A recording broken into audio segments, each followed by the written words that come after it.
Hello, my name is Shane Gower, and I teach high school social studies at Maranacook Community High School in Reedfield, Maine. I'm also the president of the Maine Council for the Social Studies. I was the chair of the Maine Learning Results Revision Writing Committee. You know, the great architects of American public education, such as Thomas Jefferson, Horace Mann, and John Dewey, believed that every student must be well versed in our nation's history. The principles and practices which support and sustain citizenship, and the institutions that define our government. With this in mind, the Writing Committee met this summer to make revisions to the Maine Learning Results Standards for Social Studies.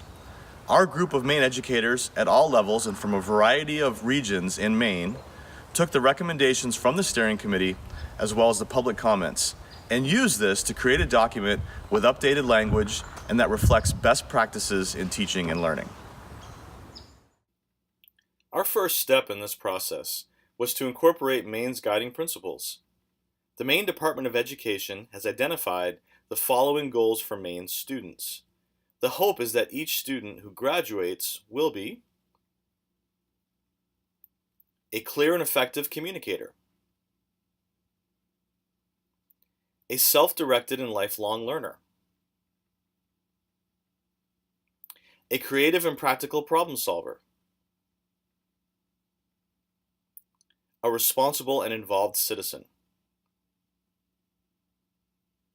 and an integrative and informed thinker.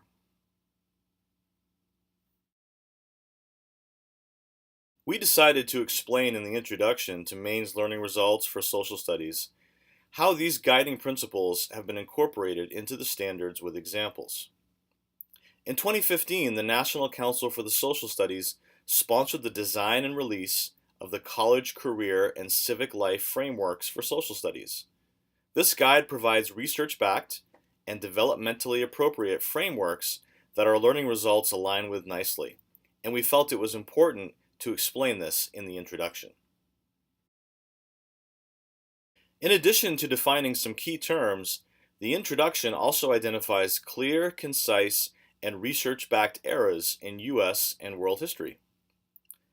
Lastly, Maine law has specific references to social studies education that are not necessarily clear within the wording and structure of the standards. With this in mind, we included a section explaining laws that pertain to social studies education with specific references to the chapters within Maine law that includes, for example, the teaching of Wabanaki studies, Maine studies, U.S. history and civics, and personal finance.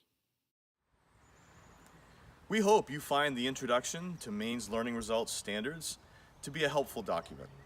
Thank you.